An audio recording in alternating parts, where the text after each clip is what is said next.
Welcome back to Creating Hope, a special half-hour show brought to you by the VCU Medical Center. This is the Healing Garden, a quiet little sanctuary here at Massey's new laboratory. It's a great spot to visit for meditation, reflection, and maybe just a quiet thought. So far tonight, we've talked about the research that goes on in our labs every day. We've celebrated the success of clinical trials and the high-tech touch of robotics. In our next story, we meet a man who fights back from death's door to the river's edge, and we see how one courageous woman turns a family's loss into a lesson for others. Most of the time, we would come back here in the off-season, and it just was good to get away from that environment for a while and just have the peace and quiet. He loved it. He loved to sit on the deck. It's only been a year and a half since Gloria Oates lost her husband and baseball great Johnny Oates to brain cancer.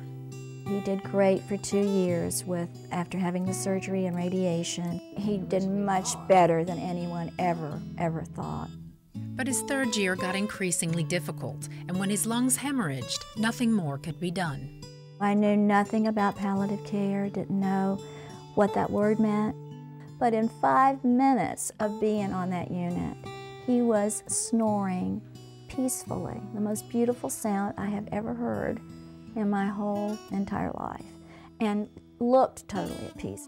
Palliative care is not just about dying. Palliative care grew from hospice, which is better care for those near the end of life, but also includes care given to people who are undergoing active treatment. If we can control the pain, if we can control the shortness of breath, fix the depression, then people often have serious spiritual issues or family issues that they'd like to address, but they weren't because they were concentrating on the physical parts.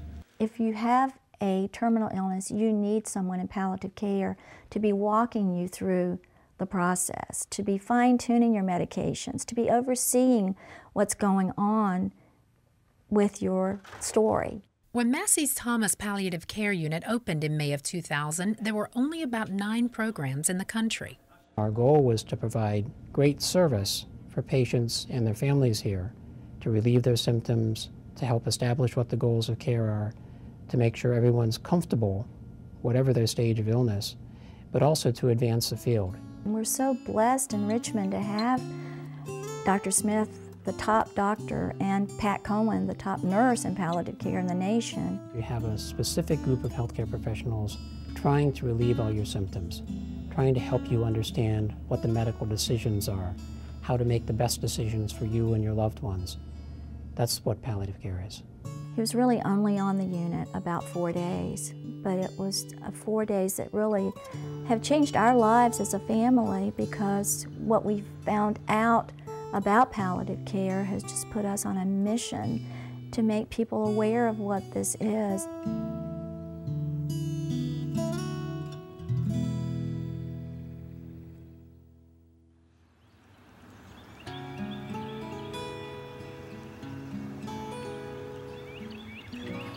It was something that I knew that I would miss most of all if I wasn't able to resume doing it. And I'm really glad I was able to recover enough that I could go back out on the river. It's a great place to be. Bill Chambliss has always been active and healthy, so when he missed a couple of days of work back in September of 2002, he went to the doctor for a flu test. I went to the doctor thinking I had the flu at about 10:30 in the morning. By 4 o'clock in the afternoon, I'd seen 2 oncologists, and I had a case of chronic myelogenous leukemia, and it was in what's called crisis phase. Chronic myelogenous leukemia is a slow-growing cancer of the white blood cells.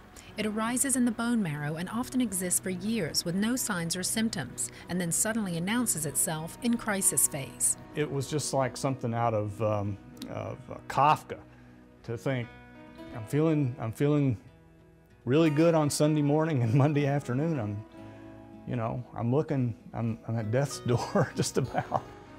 An intensive course of chemotherapy put him into remission. Then, as a benefit of being a Massey patient, he was able to receive a new drug called Gleevec that wasn't available anywhere else. It hadn't been available to him for very long, so I was very fortunate in that regard that, good timing.